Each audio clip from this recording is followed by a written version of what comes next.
Na aula anterior, nós iniciamos a nossa exposição a respeito do método teológico, o método por meio do qual nós vamos estar trabalhando para falar acerca de Deus de maneira responsável. É o método da teologia. E eu sei que, de repente, também nós estamos diante de um grande desafio, que é ministrar um curso para pessoas de diferentes lugares, e diferentes países e diferentes contextos. Algumas compreendem com maior facilidade essa questão de método, outras, de repente, podem achar isto um pouco estranho, mas eu gostaria de deixar com você uma palavra que está no livro de Romanos, capítulo 12, versículo 7. Romanos, capítulo 12, versículo 7. No capítulo 12, nós temos aquela palavra abençoadora do apóstolo Paulo, falando para que nós estejamos apresentando o nosso corpo, a nossa vida como sacrifício agradável a Deus, nos transformando pela renovação da nossa mente. E ele prossegue falando sobre os dons que é dado a cada um segundo o propósito de Deus, segundo a fé que o Senhor Deus concede a cada um. Mas preste atenção o que diz o versículo 7 do capítulo 12. Se ministério, ou seja, se você recebeu o dom do ministério, dediquemo-nos ao ministério. Ou o que ensina, esmere-se no fazê-lo. Vamos repetir essa segunda parte? O que ensina, esmere-se no fazê-lo. O que significa essa expressão? Significa que aquela pessoa que recebeu o dom de ensinar, aquela pessoa que foi colocada dentro do corpo de Cristo para estar ensinando, ela deve fazer isso com esmero, ou seja, de uma forma bem feita, de uma forma caprichosa, deve ser feito com dedicação. O apóstolo Paulo ele fala em outros textos sobre o ministério daquele que ensina, e é algo assim de um valor imenso, porque quem ensina, quando você está ensinando, seja lá na sua igreja, seja para um pequeno grupo, ou você está ensinando para uma pessoa só no discipulado, aquilo que você está falando, aquilo que você está ensinando, pode trazer uma grande bênção para a vida da pessoa, ou de repente pode trazer um grande peso, pode produzir vida, mas pode produzir morte também. Então é por isso que a Bíblia diz que nós não devemos fazer a obra do Senhor relaxadamente. E quando então nós estamos falando sobre o caminho, o método através do qual nós vamos fazer teologia, nós estamos tendo esse princípio em mente. Quem ensina a palavra, esmere-se em fazê-lo. Foi assim que nós iniciamos então essa série de aulas agora, esta e também a próxima, ainda estaremos falando sobre o método. Hoje nós temos simplificado, digamos assim, essa metodologia, o caminho através do qual você vai fazer teologia, você vai buscar de Deus aquilo que a sua comunidade precisa. Nós temos estabelecido isso em 4 pontos, 4 aspectos. O aspecto prático, que nós vimos na aula passada, que envolve a vida do teólogo, a vida do pastor, a vida da pessoa, do professor, enfim, a vida daquele que está fazendo teologia, a nossa vida, o nosso relacionamento com Deus. Esse é o primeiro ponto. E também o nosso relacionamento com a comunidade. Por quê? Fazer teologia significa lidar com os problemas e as situações práticas ao nosso redor. Não apenas do nosso rebanho, as questões mais pessoais de cada um, mas os problemas que envolvem a cidade, de repente a aldeia, de repente o país onde nós estamos. Nós estamos aqui para trazer para essa geração um discurso da parte de Deus. Então vimos que isso parte primeiramente do nosso relacionamento pessoal com Deus através do Evangelho e não através da religião.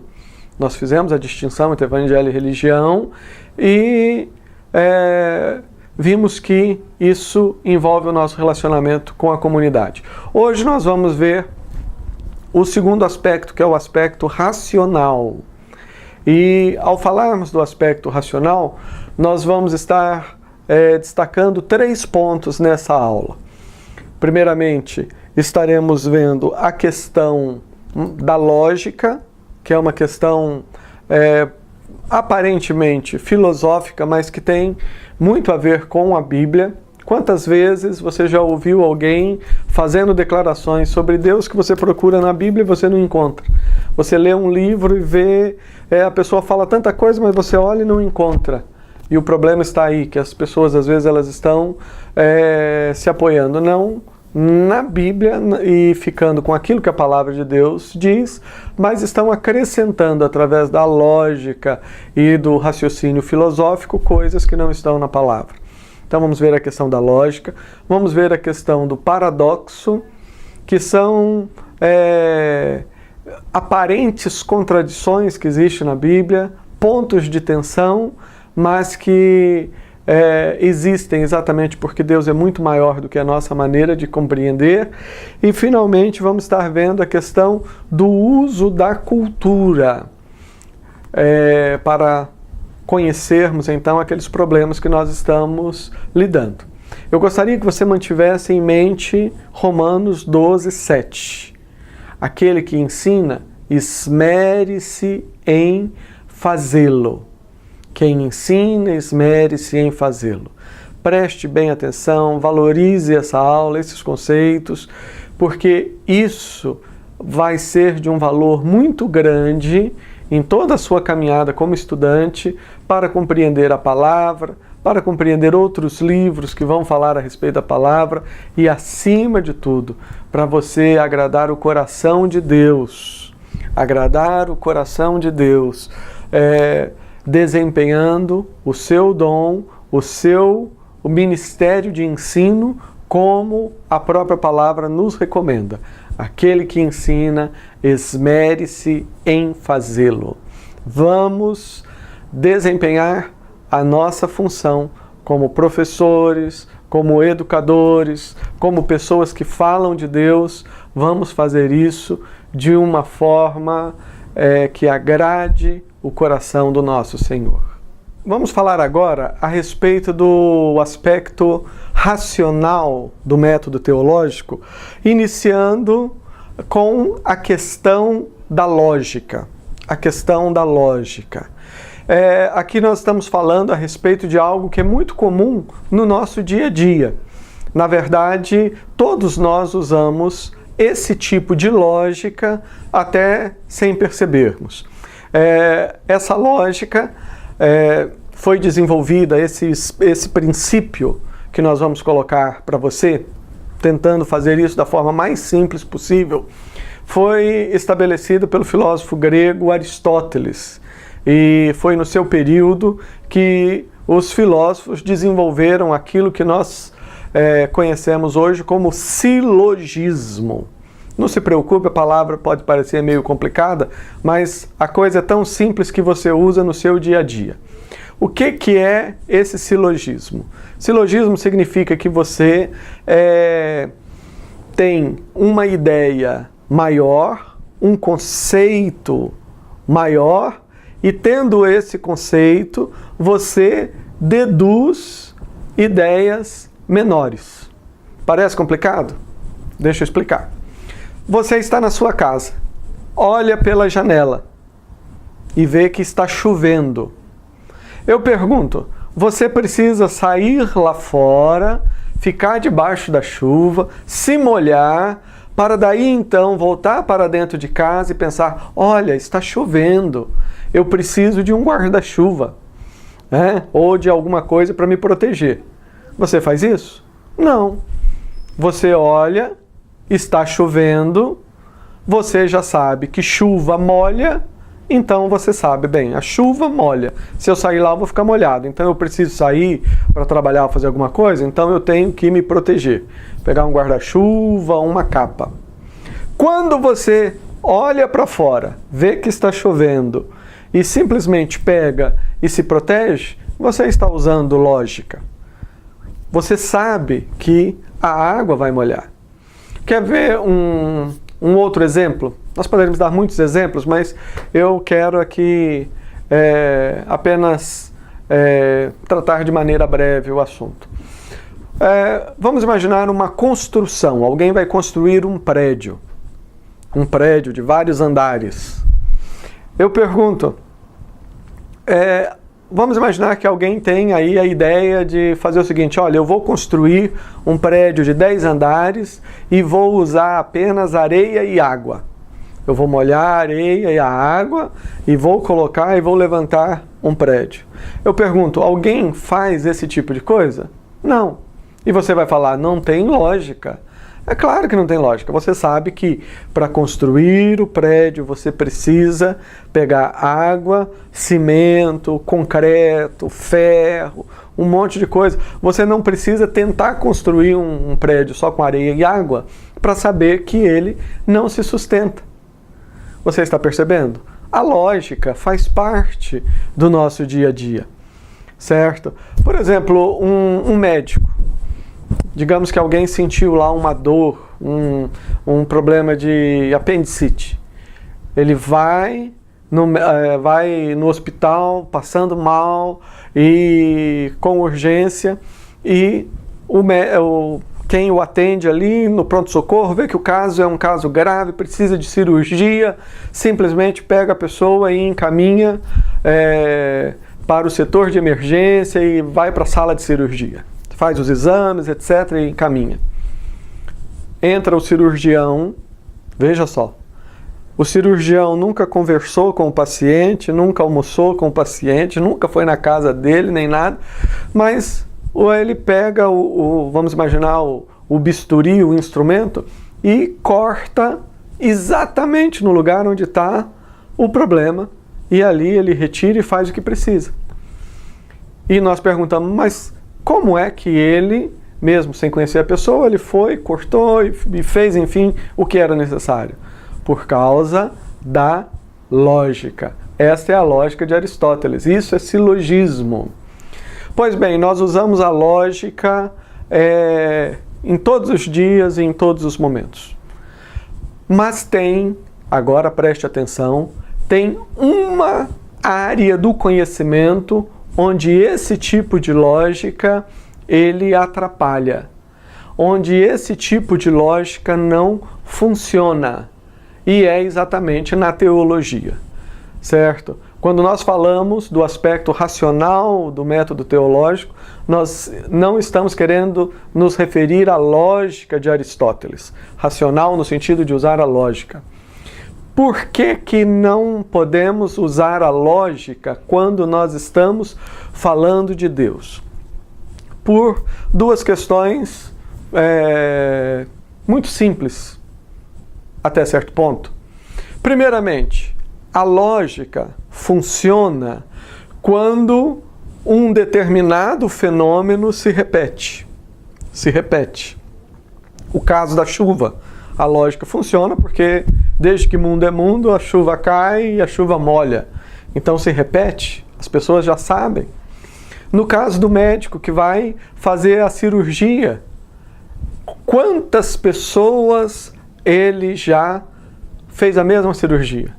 Quantas pessoas os professores deles, antes dele, fizeram a mesma cirurgia?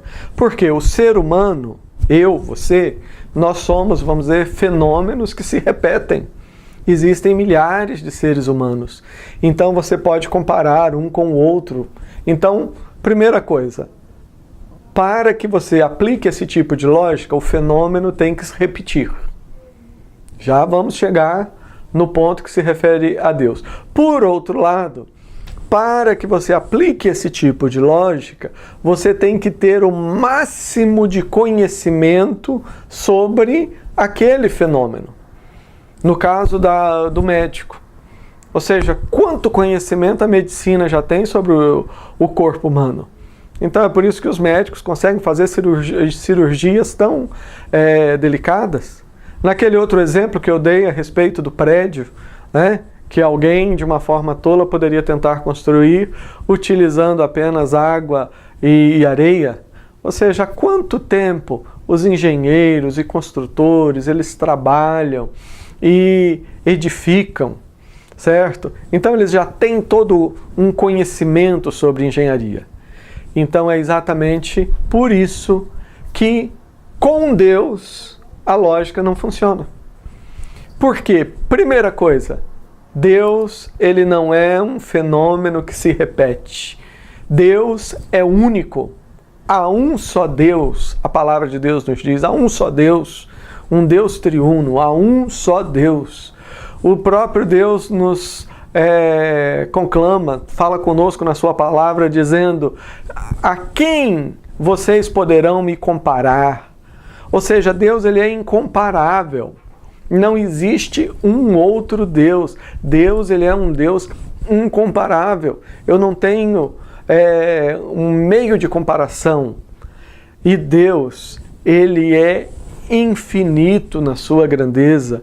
Eu jamais vou ter todas as informações a respeito de Deus.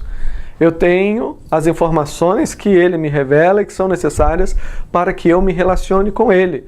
Mas eu jamais vou ter todas as informações a respeito de Deus. Então, é por isso que a lógica não se aplica a Deus. E por que isso é importante entender? Porque nós temos, quando nós falamos de teologia, mas existe teologia e teologia. Existe um monte de livros de teologia, existe um monte de opiniões a respeito de teologia. Você tem um livro que fala uma coisa, o outro livro fala outra. Aí você fala, mas então como é que eu faço? Você faz o que você está fazendo agora. Você faz um curso que vai te ajudar a lidar com teologia. E o que nós estamos fazendo? Nós não estamos entregando na sua mão um livro e falando, isso aqui, leia, decore, pronto. Não, o livro que nós temos é a Bíblia. Mas nós temos que saber de todas essas coisas. A maioria, ou uma grande quantidade de pessoas hoje, tentam explicar tudo sobre Deus. Tentam fazer com que todas as coisas se encaixem. Tentam, na verdade, colocar Deus dentro de uma caixa. Mas só que isto é impossível. Porque nós não temos todas as informações sobre Deus. A Bíblia é muito pequena para caber tudo sobre Deus.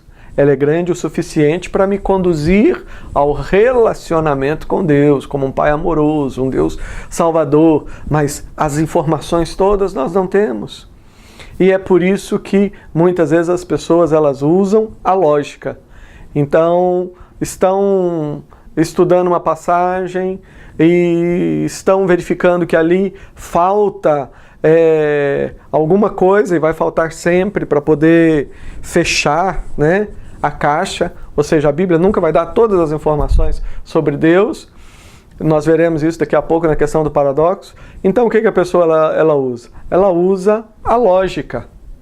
Olha, bem, a Bíblia diz isso, mas não fala mais. Olha, mas pela lógica deve ser assim. Quando nós fazemos isso, nós corremos o risco de fazer a Bíblia falar o que ela não diz. Então, quando nós vamos estudar teologia, nós devemos entender que Deus ele é muito maior do que essa caixa que é a nossa mente. E não adianta nós querermos usar da lógica para poder, ou da filosofia, para poder descobrir aquilo que a Bíblia não fala de uma forma clara. Nós devemos olhar a palavra, ver aquilo que Deus revelou a nós Deuteronômio nos ensina que aquilo que Deus revelou, as coisas reveladas, pertencem a nós e aos nossos filhos, mas as encobertas pertencem a Deus. E o que as pessoas tentam, muitas vezes, é tentar falar das coisas encobertas através da lógica. Então nós devemos tomar este cuidado e compreender essa questão, que eu sei que é um pouco filosófica e tudo mais, mas quem ensina, esmere-se em fazê-lo. Então, entenda que nós jamais conseguiremos colocar Deus dentro de uma caixa. Outra coisa, precisamos compreender que nós vamos construir o nosso discurso a respeito de Deus usando a revelação. Aquilo que Deus fala e aquilo que Deus não fala, nós simplesmente tiramos as sandálias dos nossos pés, porque a terra é santa. E não vamos querer usar de um mecanismo filosófico para tentar construir uma teologia onde nós temos resposta para tudo. Quando você encontra alguém conseguindo responder tudo, significa que ele não compreendeu muita coisa, porque Deus é um grande mistério. Mistério não no sentido de algo desconhecido, mas mistério no sentido de uma verdade tão imensa e que vai tão além da nossa compreensão, que nós vamos estar sempre conhecendo e conhecendo, e um conhecimento que vai nos apaixonar cada vez mais. Então, na nossa caminhada teológica, na nossa caminhada dentro do método teológico, nós devemos entender que, para fazer teologia, a lógica de Aristóteles, essa lógica da qual nós falamos, ela pode se aplicar a várias coisas, menos a Deus. Deus, ele é muito maior do que a nossa lógica. E naquilo que a Bíblia não nos der as informações, vamos ter a humildade de entender que as coisas reveladas nos pertencem, mas Deus, ele é muito maior e as não reveladas pertencem a Ele. Que Deus te abençoe e que a sua mente, o seu coração se abra para você assimilar esse princípio e jamais querer colocar Deus dentro de uma caixa tão pequena como é a nossa mente. Agora nós queremos falar a respeito do conceito do paradoxo. Paradoxo. E talvez alguém já esteja falando, olha, mas essa aula hoje está meio complicada, né? Nós já ouvimos falar de silogismo, agora vem de paradoxo. Na verdade, as coisas elas são fáceis de compreender. Às vezes a palavra que é um pouco diferente, a palavra que às vezes é desconhecida. Mas, assim como nós aprendemos há pouco, que jamais conseguiremos colocar Deus dentro de uma caixa, e foi exatamente isso que os teólogos antes da Reforma Protestante faziam, né? Os chamados teólogos escolásticos, né? Aí nós estamos falando do período da Idade Média, que trabalhou com esse escolasticismo, ou seja, que era uma teologia toda baseada na lógica, onde se explicava tudo e onde a Bíblia não falava, eles punham a lógica e, enfim, era uma coisa firmada na sabedoria humana. Os reformadores, eles redescobriram algo que, para os nossos irmãos do Novo Testamento, daquele período e também do segundo século, terceiro século, um princípio muito simples, que é o princípio que nos ensina que Deus, ele é muito maior. Deus é muito maior do que a nossa capacidade de compreensão. E é por isso que na Bíblia, quando nós a estudamos, nós muitas vezes encontramos pontos de tensão. Pontos de tensão. Isso é o paradoxo. O que é o paradoxo? O paradoxo é quando nós temos duas verdades, você tem duas verdades bíblicas, Quando você estuda uma ou quando você estuda outra, você vê que ambas elas têm fundamento bíblico, mas quando você tenta encaixar as duas, você tem dificuldade. Você tem dificuldade. Parece que existe é como se fosse um campo magnético, né? Entre elas. Você não consegue. Isso é o paradoxo. E eu vou dar 2 exemplos muito simples que você vai entender do que eu estou falando. Uma pergunta. Você crê em um Deus ou você crê em 3 deuses? Pensou? A Bíblia diz que Deus é um. Ouve, ó Israel, o seu Deus, nosso Senhor, é o único Senhor. O Novo Testamento diz, há um só Deus e um só mediador entre Deus e o homem, Cristo Jesus, homem.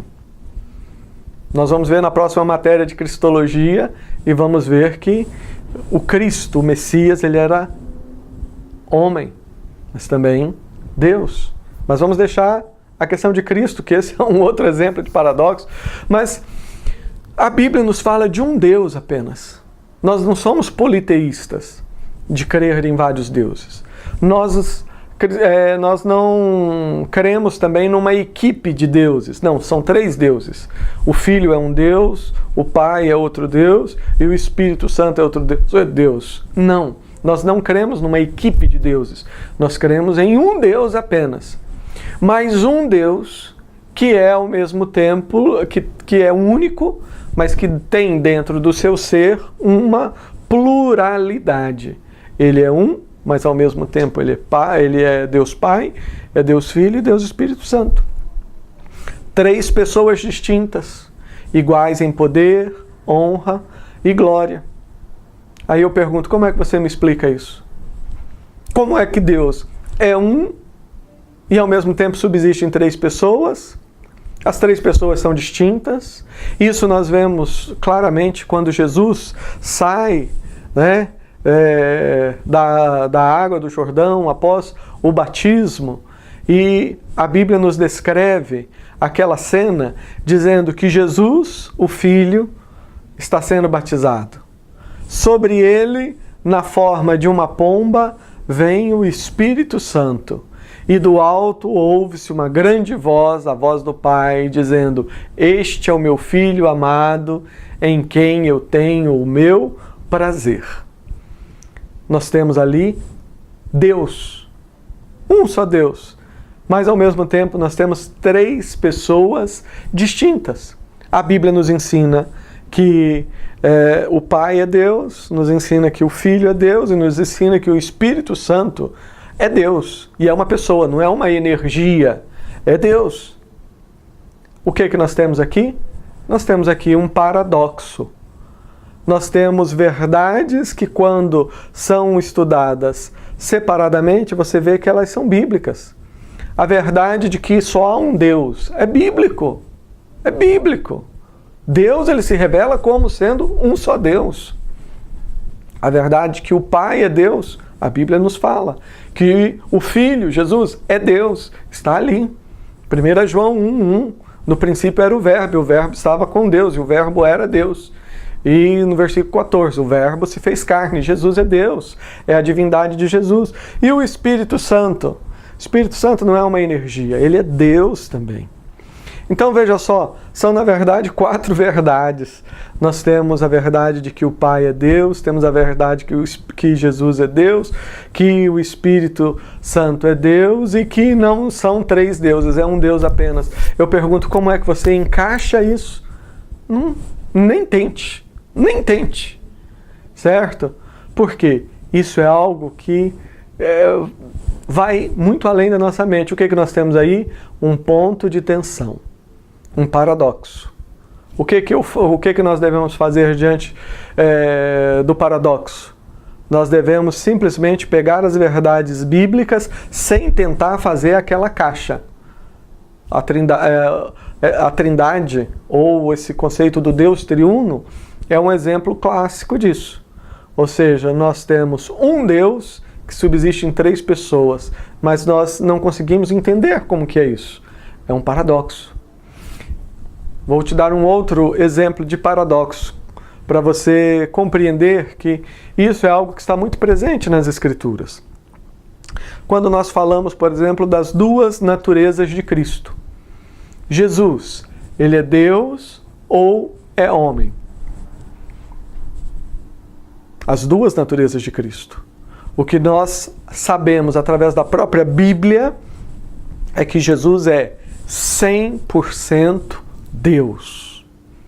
Desde o princípio ele estava com Deus, todas as coisas foram feitas por intermédio dele e sem ele nada do que foi feito se fez.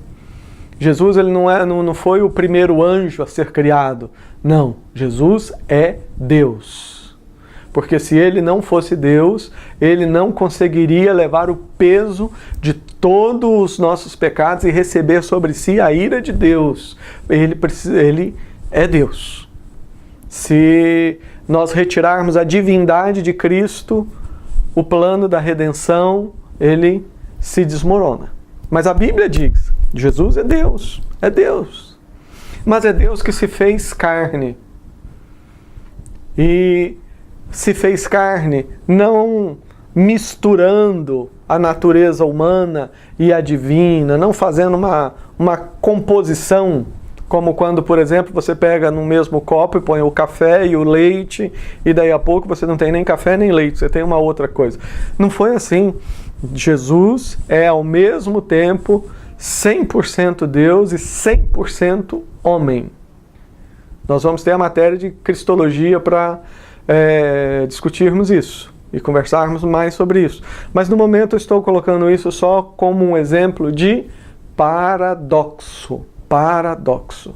O que é o paradoxo? É quando você tem verdades que são bíblicas e que você não consegue encaixar. Você é como se tivesse um campo magnético.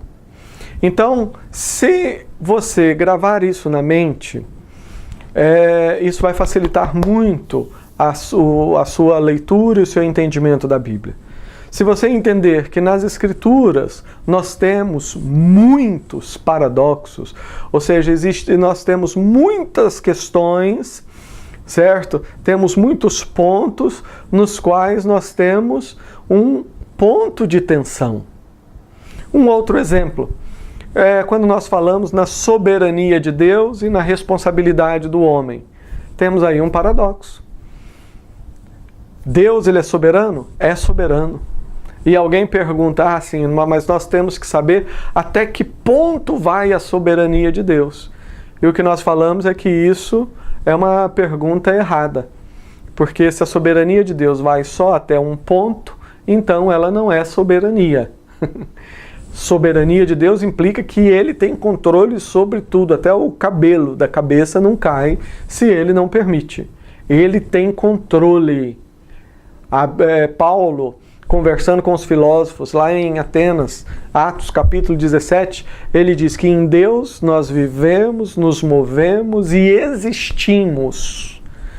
Todas as criaturas, inclusive os anjos caídos, todos eles estão debaixo do controle de Deus.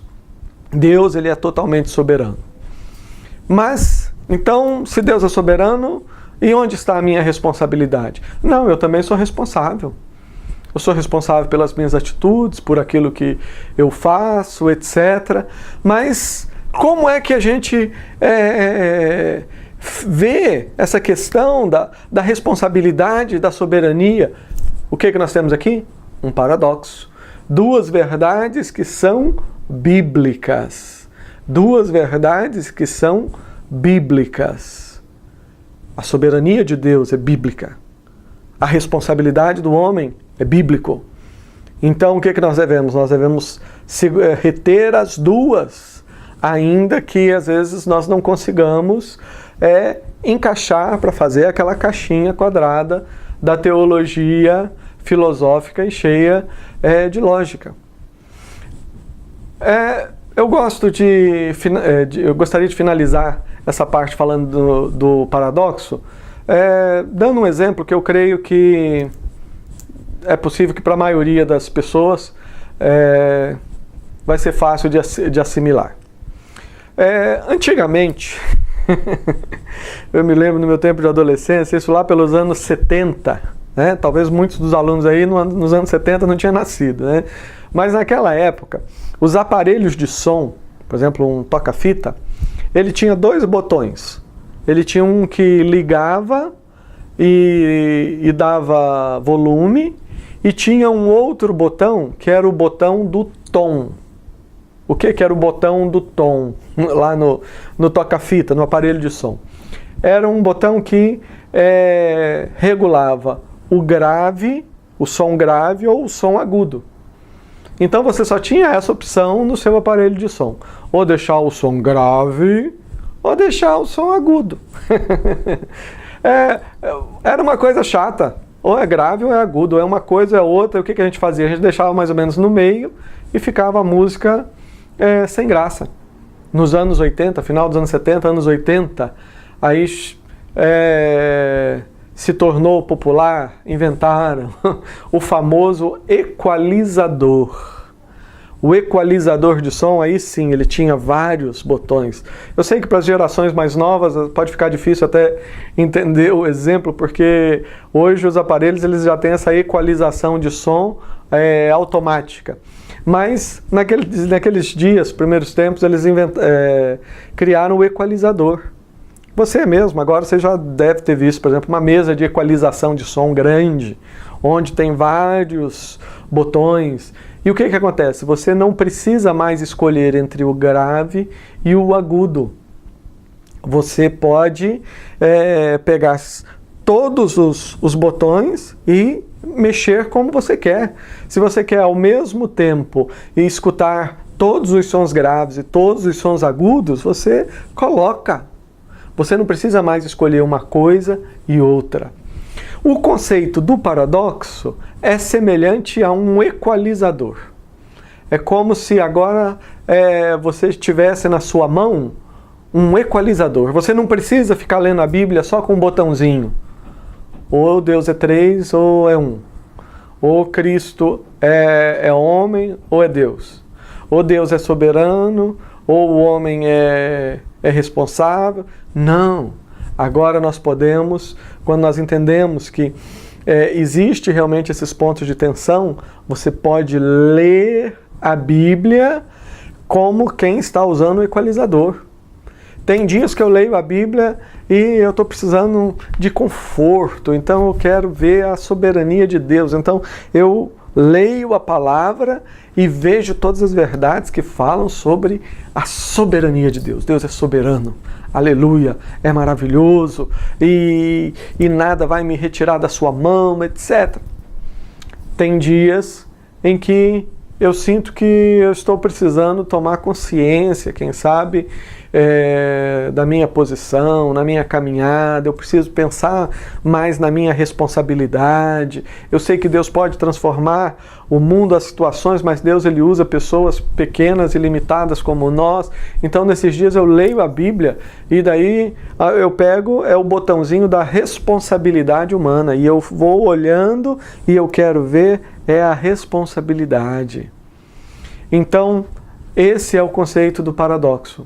Alguém já disse que toda vez que você encontra dentro das Escrituras 2 pontos que parecem contraditórios e que existe ali, parece um campo magnético, um ponto de tensão, isso significa que possivelmente você está compreendendo adequadamente as Escrituras.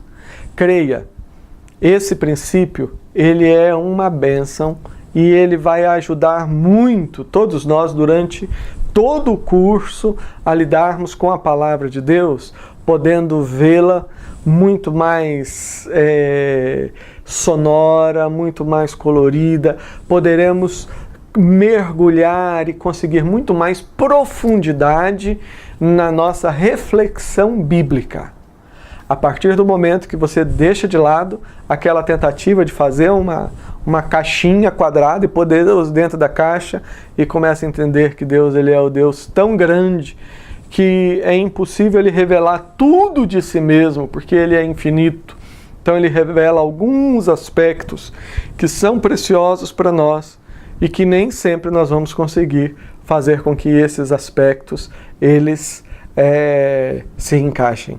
Mas nós tomamos as duas verdades como verdades bíblicas. Tomamos posse da bênção. Cada uma delas é uma bênção diferente que Deus está nos dando. Nós nos apegamos a essas bênçãos.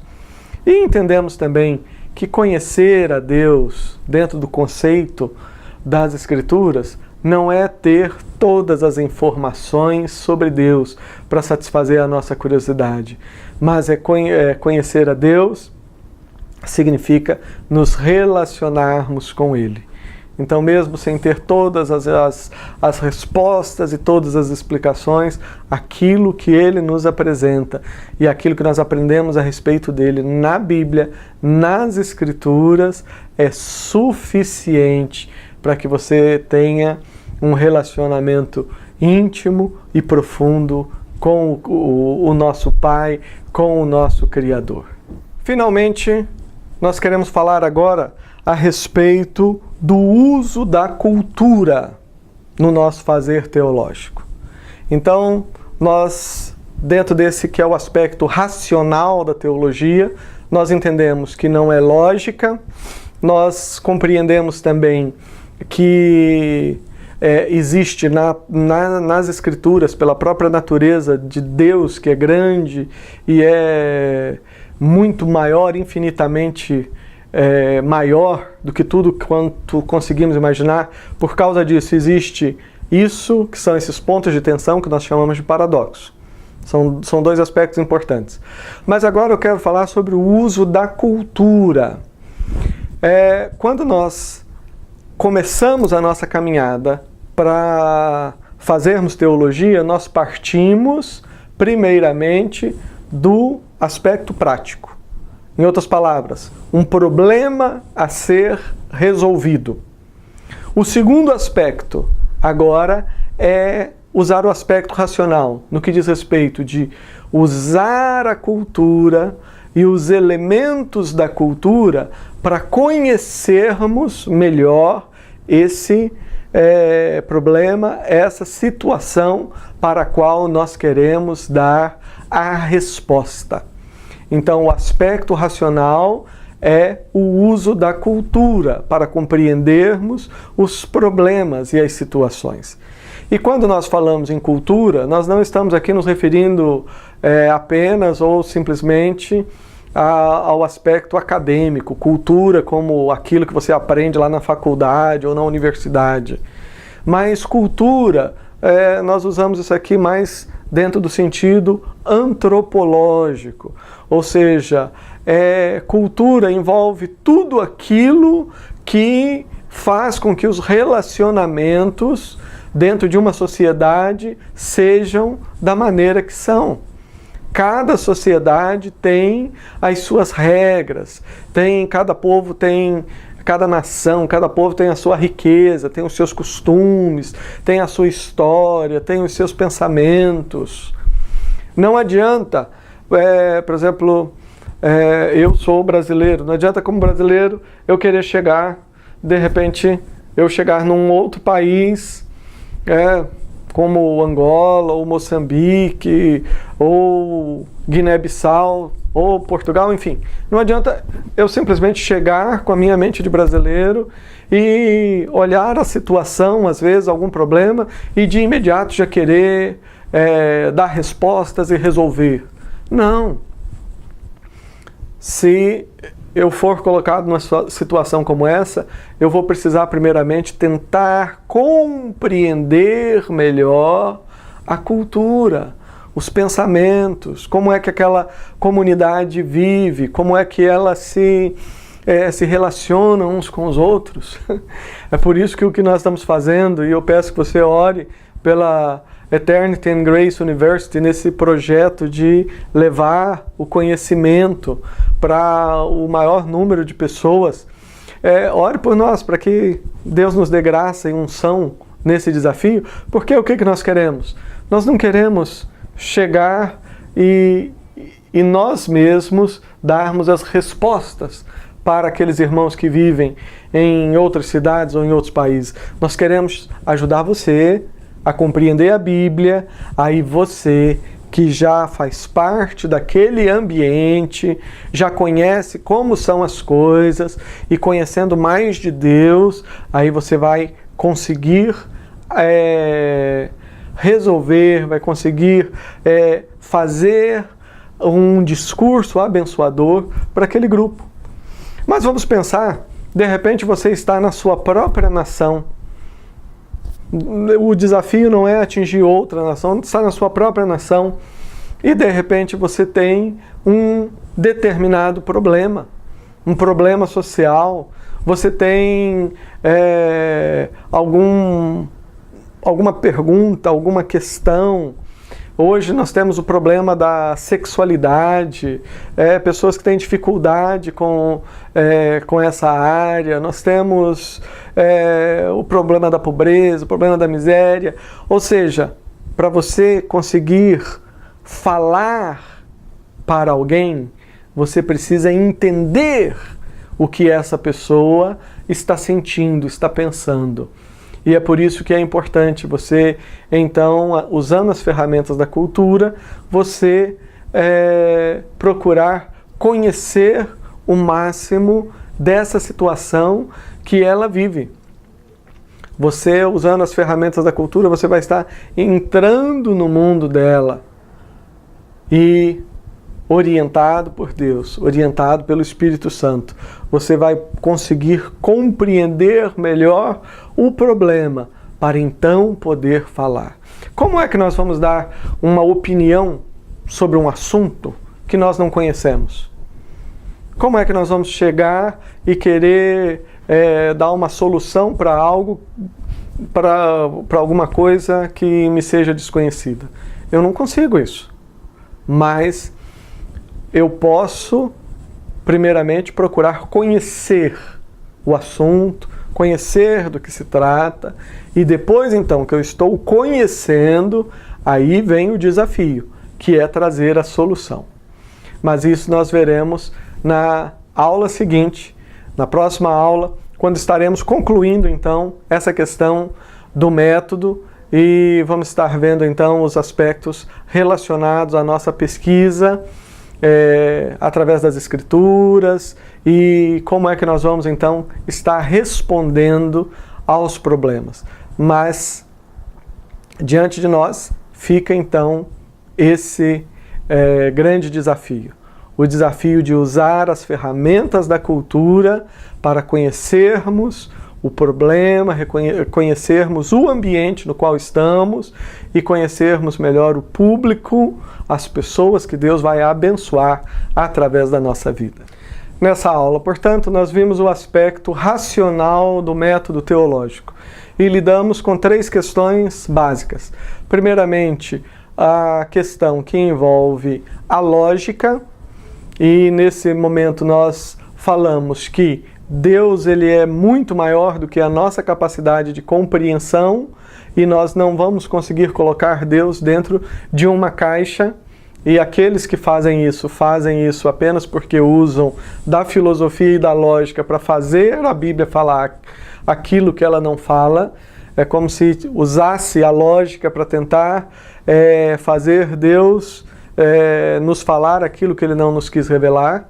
Então, nós vimos a questão da lógica, vimos também a questão do paradoxo, que é algo constante nas Escrituras, quando nós temos verdades maravilhosas, preciosas, quando nós olhamos cada uma individualmente, nós vemos que ela é totalmente bíblica, mas nós não conseguimos muitas vezes encaixar. E isso porque Deus realmente é infinito. E para nós conseguirmos entender um Deus infinito, nós teríamos que ser infinitos. Mas isso é impossível porque só Deus o é. Então nós vimos a questão do paradoxo e vimos também que é através do uso da cultura que nós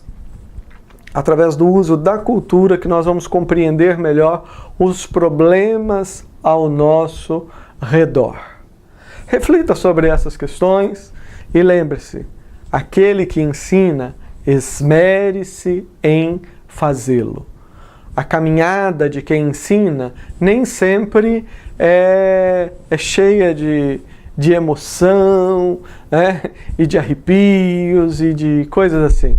Não, às vezes nós passamos por momentos onde nós temos que trabalhar, nós temos que lidar com questões mais áridas, questões mais sérias, algumas mais cansativas, mas que são importantes.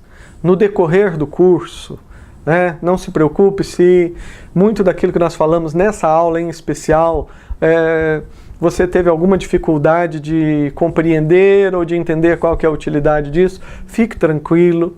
Isso aqui é apenas uma exposição teórica, mas que é de fundamental importância para nós compreendermos todas as outras matérias. E como eu falei, se não entendeu, se alguma coisa, de repente, você não assimilou totalmente, fique tranquilo, porque nós estaremos voltando a esses temas aí no decorrer da matéria, e você então vai ser abençoado no sentido de compreender melhor tudo isso que colocamos, e não apenas de ser abençoado, mas de usar todas essas coisas para abençoar outras vidas. Que a bênção de Deus seja sobre todos vocês, sobre todos nós, no nome de Jesus.